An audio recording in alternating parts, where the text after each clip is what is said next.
네, 안녕하십니까. 반갑습니다. 진짜 시황의 최수창입니다. 오늘은요, 시작하기 앞서서 제가 6월달에 다 마무리가 되어 가잖아요. 3거래일 남았는데 7월과 8월을 앞두고 잠깐 묘한 표현 하나 할게요. 오늘 좀 심쿵거려요. 심쿵이라는 단어 아십니까, 요즘? 네, 시청자분들도 요즘 뭐 줄임말이 많이 하잖아요. 심장이 쿵쾅쿵쾅, 심쿵.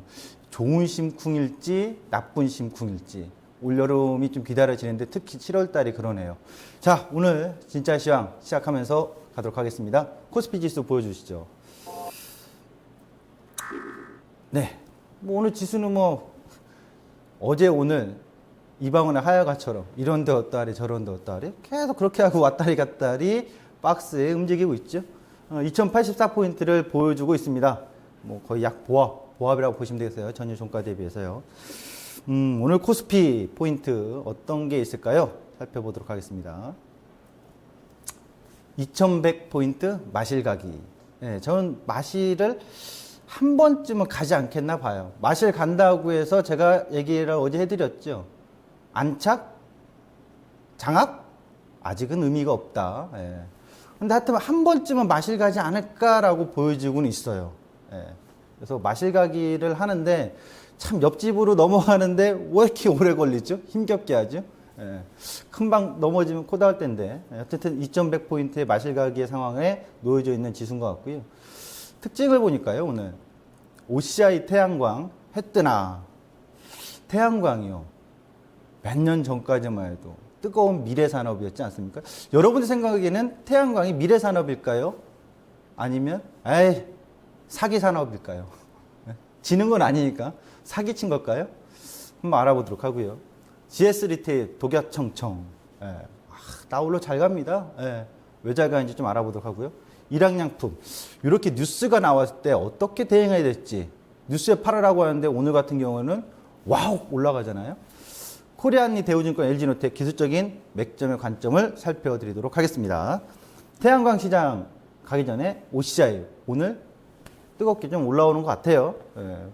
5% 방금 전에도 한번 진단을 하는 것 같은데요. 방송에서 이 OCI 어떻게 좀 봐야 될지 살펴보도록 하겠습니다. 태양광 시장은요. 지금 세계 시장의 수요가 여러분들이 태양광 시장이 죽었다 생각하시는 분도 있겠지만 그렇지는 않아요. 수요는 계속 점진적으로 우상향입니다. 올해는 전망치가 나온 것 보통 55기가와트 정도의 그러니까 60 전후지요. 그 정도의 전망이 나오고 있고 달성할 것 같고 딱 5년 뒤에는 2020년도 초반에는 100기가와트. 그러니까 100% 생산량이 증가하는 거죠. 2030년 앞으로 이제 한 10여 년 정도 남은 거죠. 10여 년이 아니라 정확히 15년 남은 거죠. 한 140, 150 정도까지 200% 현 시점에서 생산량이 증가할 것으로 예상을 하고 있고요. 또 우리가 지금 피부에 와닿는 것처럼 빨리 막 태양광이 오지 않아서 그렇지 계속 수요 시장은 성장을 우상향으로 하고 있다. 이렇게 보시면 태양광 산업은 미래 산업의 핵심이다라고 이렇게 좀 봐야 되겠죠. 다만 국내에서는 더뎌요. 왜 더딜까요? 대놓고 좀 얘기를 하겠습니다. 신뢰를 좀 하겠습니다만 몇 년간 다른 국가들은 신재생 에너지에 투자를 급격했잖아요. 전기자동차라든가 또는 태양광이라든가 LED라든가. 우리나라는 뭐 했어요? 4대강 했잖아요. 그것 때문에 피부에 와닿지 않는 거지 글로벌적으로는 분명 성장산업으로 가고 있다. 이렇게 보시면 되겠죠. 자, 일본 태양광 시장을 가까운 나라 보도록 하겠습니다. 일본에서는 소프트뱅크의 손정희 회장이 태양광 산업에 대해서 큰 비전을 갖고 혁신하고 있잖아요. 기획을 하고 있고요. 자, 일본 태양광 시장도요. 점진적으로 계속 성장을 하고 있는데 주목할 것은 바로 10kW. 그러니까 중소형 스몰이라고 보면 되겠죠. 스몰 단지 발전 시스템이 급격하게 2014년도에 2.6%에서 2015년도 3.4, 4.8에서 5.4, 4.4에서 7.0.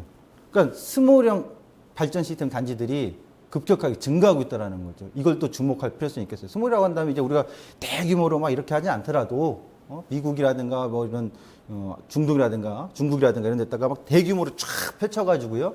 이렇지 않더라도 스몰, 그러니까 주택형이라든가 뭐 빌딩이라든가 상가 여러 가지 이런 스몰형 단지들이 일본에서는 성장하고 있다, 수요가 증가하고 있다 이렇게 보시면 되겠습니다. 폴리실리콘 가격, 요거를 좀 보시면요. 폴리실리콘 가격이 작년에 좀 하반기에 좀 상승을 했다가 다시 막 가라앉아가지고요. 최근에 가격은 15불 정도예요. 그러니까 폴리실리콘 가격이 계속 올라가지 않고 있어요. 이상하네. 방금 전에 봤던 태양광 시장은 수요가 계속 증가하고 있으면 오히려 폴리실리콘 가격이 올라야 되지 않니? 라고 생각하시는데 그렇진 않아요. 왜냐하면 실질적으로 태양광 시장이라는 기술이 최근 몇 년 사이에 생긴 게 아니라 오래전부터 있었거든요. 몇십 년 전부터, 70년대부터. 근데 그때 당시에는 굉장히 비쌌다고요. 모듈 가격이라든가 이런 가격들이. 근데 이제 가격이 계속 인하되고 폴리실리콘 가격이 인하되면서 실질적으로 생산량이 더 박차를 가할 수 있는 기회가 생긴 거죠. 자, 다음 자료를 보도록 하겠습니다.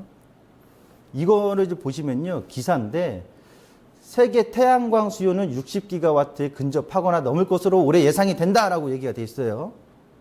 그리고 현 폴리실리콘 가격을 수급만으로 설명하기엔 이해가 안 가는 상황이다. 수요는 증가하고 있는데 이게 뭐냐면 폴리실리콘 공급은 약 36만 톤 수준이다. 어떤 기준으로? 60기가와트를 기준으로. 그러면 적정 수준, 공급 가수에서 어느 정도 평행이 맞거든요. 공급 과잉이 아니거든요. 근데 불구하고 폴리실리콘 가격이 다운돼 있는 상황. 좀 아이러니하죠. 또 한번 볼게요. 왜 그런가 봤더니 다운스트림 업체들, 그러니까 태양 모듈 업체들이 가격 협상 구매력에 있어서 할인 요구를 할 수 있는 협상력이 좀 더 우위에 있다는 얘기죠. 폴리실리콘 생산 업체보다 장기적으로 우리가 지금 뭐 하니까 좀 가격 좀 인하해줘. 원재료 가격 좀. 폴리실리콘. 다운스트림 업체가 업스트림 제품 생산 업체의 구매력, 협상 구매력에 있어서 좀 우위에 있다 보니까 지금 어느 일시적인 구간에서 폴리실리콘 가격이 자꾸 다운돼 있고 좀 더 하락의 어떤 흐름이 있다.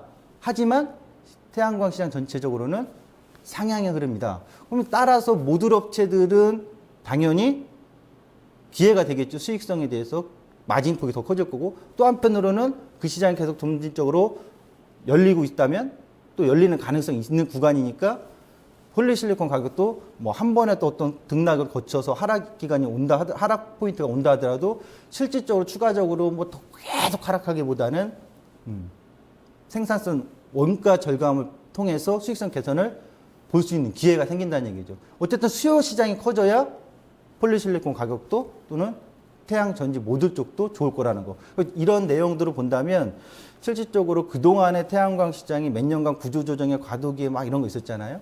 이런 부분에서 어느 정도 탈피할 수 있는 구간을 현 시점에서 맞이하지 않겠느냐. 다만 이 탈피하는 구간에서 좀 더 공격적인 성장은 내년 이후에는 나타나지 않겠느냐. 이렇게 보시면 될 것 같아요. 업황 자체로는. 그러니까 업황은 계속 나빠지보다는 이제 서서히 탈피하는 국면에 놓여져 있는 것이 아니냐라는 시각을 유지해 보는 게 좋을 것 같습니다. 그러면 이제 한번 차트를 봐야 되겠죠. OCI 차트를 한번 보면서 가겠습니다. 보여주시죠. 차트를 보니까요. 정말 작년 이제 바닥을 기는 거잖아요. 이 바닥 구간인데 주봉을 한번 갈게요. 주봉과 주봉, 월봉이죠. 다시 한번 월봉으로 가겠습니다. 월봉으로 가서 확대해 보면요. 그 기대감이 막 올라왔다가 뭐야 이거 막상 뚜껑 열어보니까 공급 과잉의 경쟁이 심화됐었고요. 중간에 2013년도에는 세계 최대 폴리실리콘 생산업체인 햅록, 바커, OCI가 있는데 햅록 같은 경우는 일정 부분 생산을 손 뗐잖아요. 자, 그러면서 구조조정 거쳤고요. 몇 년간을 거쳐서 거래량이 아주 의미 있습니다. 계속 빠진 구간에서는 거래도 없고 알아주는 인가 없다는 얘기죠. 거래량이 없다는 얘기, 인기가 없다는 얘기잖아요. 그런데 최바닥권에서 작년 하반기와 올해 초에 거래량이 빠방 터졌다는 얘기예요. 이 얘기는 손바뀜이 나타났다는 얘기잖아요. 따라서 13만 원이 넘어가면 완전히 살아나는 가능성이 높다라고 보시면 되겠고요. 13만 원 전에는 계속 장기 투자 관점에서는 저가 매수를 조금씩 땅 따먹기 하듯이 모아갈 수 있는 저평가 가치의 구간에 좀 놓여져 있다. 이렇게 지금 현 시점에 OCI를 보시면 될 것 같습니다. 그래서 오늘 기술적인 반등은 제가 봤을 때 의미가 좀 있다. 이렇게 보시면 되겠습니다. GS 리테일, 독야청청인데요. 잘 갑니다. 오늘도 뭐 5% 이상의 상승을 보여주고 있습니다. GS 리테일 왜 잘 갈까요? 몇 가지 요인이 좀 있습니다. 요인 한번 보도록 하지요. GS 리테일. 첫 번째는요, PB 제품이 매출 증가율이 CU, 편의점, GS25시, 세븐일레븐까지요. PB 제품들이, 자사의 PB 제품들이 매출이 저렇게 급격히 증가하고 있어요. 그러니까 마진폭도 훨씬 더 커지는 거죠. GS25 같은 경우는 한 2,300에서 2,500여 개의 자사 상품이 있고요. 세븐일레븐 같은 경우는 7, 800개 정도가 있다고 하는데 저런 부분에 있어서 지금 매출 증가율과 수익 개선이 급속도로 좋아지고 있다. 또 하나, 담배값 인상에 따른 최대 수혜주 중에 하나죠. 담배값 인상했습니다만 그럼에도 불구하고 다시 판매는 증가했거든요. 담배값 인상하면 흡연율이 떨어지고 국민 건강이 증진돼야 되는데 그렇진 않은 것 같아요.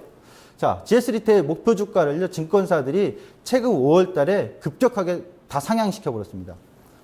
뭐 현대증권, KDB, 대우증권, 한국투자증권 등 뭐 대다수의 증권사들이 목표가를 확 상향시켰거든요. 이구동성이에요. 자, 차트를 보면서 설명을 좀 드릴까요? 보시면 차트에서 지금 뭐 계속 신고가를 나오고 있어요. 이게 지금 이 종목 보면은 시장이 이럴 수가 없죠. 시장 무시하고 가고 있는 상황이라서요. 저 증권사들의 목표가 대부분 5만 원, 4만 6천 원인데 벌써 도달을 하고 넘어가 버렸거든요. 최고 높았던 게 현대증권이 5만 원이었는데 뭐 거기까지 달리는 모습이 아닌가라고 좀 보여집니다. 추세가 아주 강하게 살아있네요. 맥점 종목을 하나씩 살펴보도록 하겠습니다. 차트를 통해서 바로 갈게요.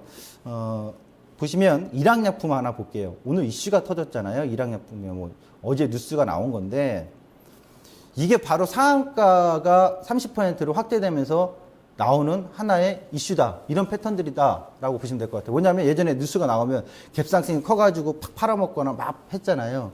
30%로 확대되니까 대의 매매를 하기 딱 좋은 거죠.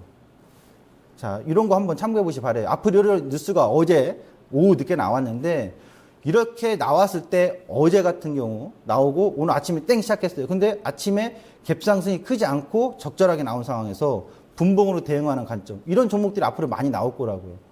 아침에 시작하고 나서 시초가 자리에서 눌렀다가 다시 회복해버렸죠. 그렇게 되면요. 이런 경우는 아침부터 매매 대응을 해가지고 장중 대의 매매를 끝내버릴 수도 있다는 얘기예요. 어떤 기준으로? 어제 저점을 손절가.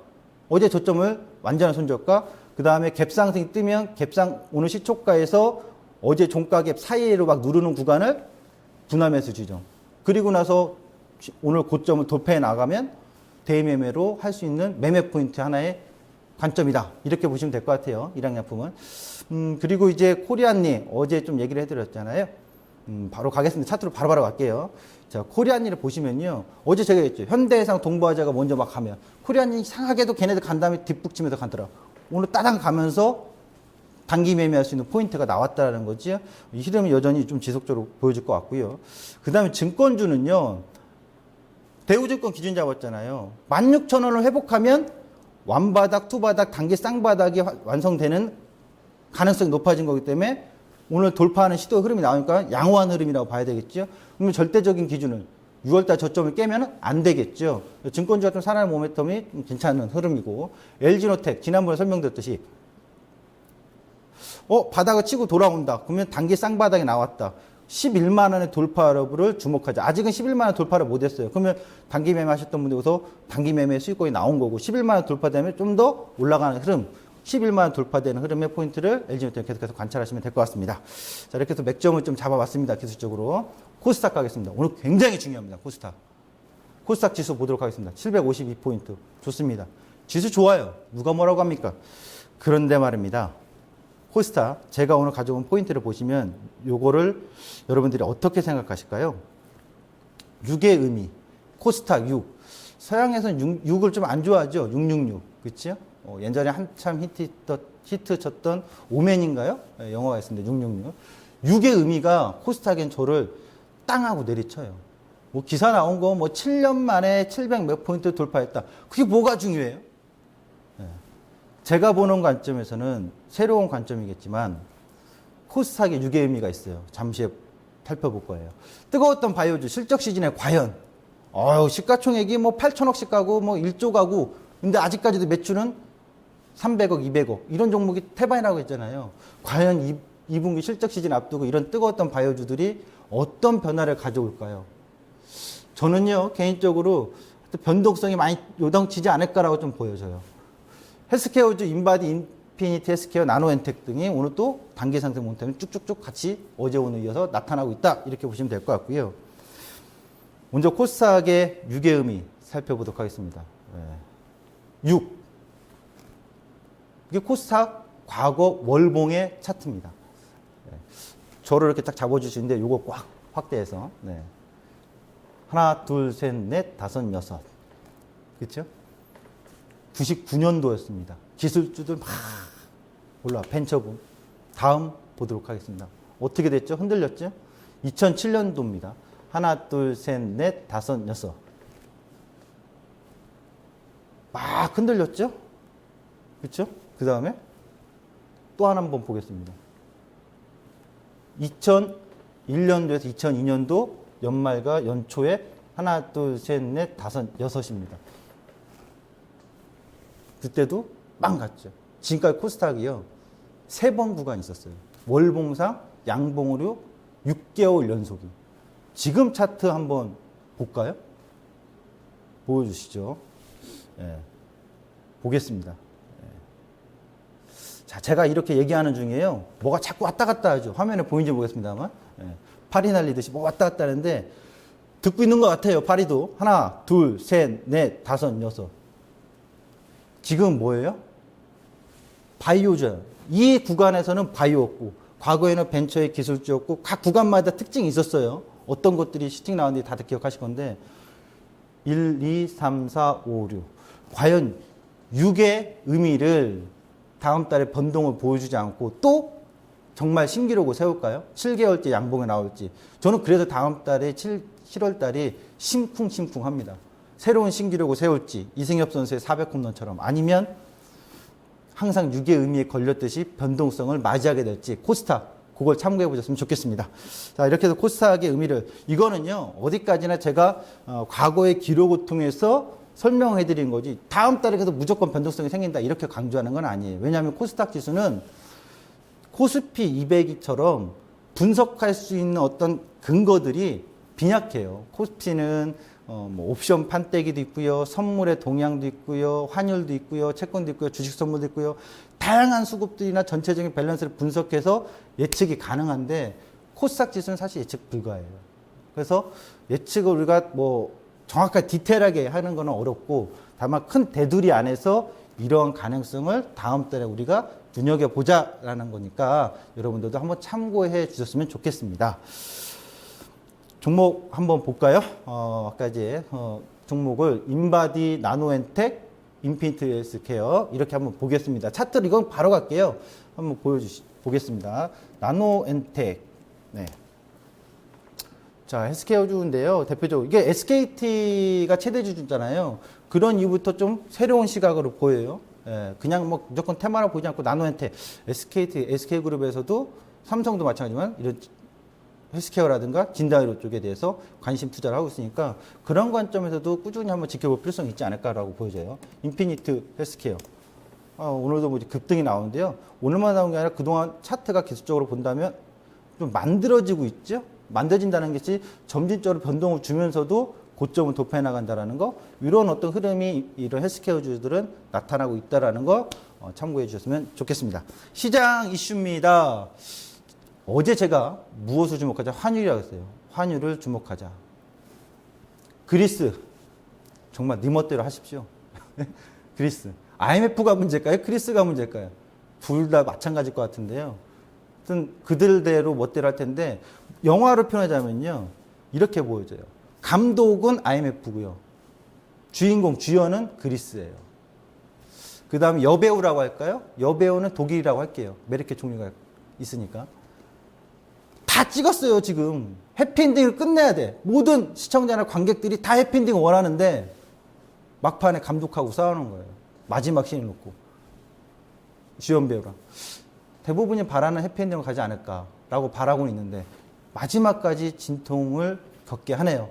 아직까지 여전히 우리가 주목해야 될 이슈인 것 같긴 합니다. 자, 오늘 밤, 내일 밤에 다시 한번 좋은 소식이 나오길 기다려보죠.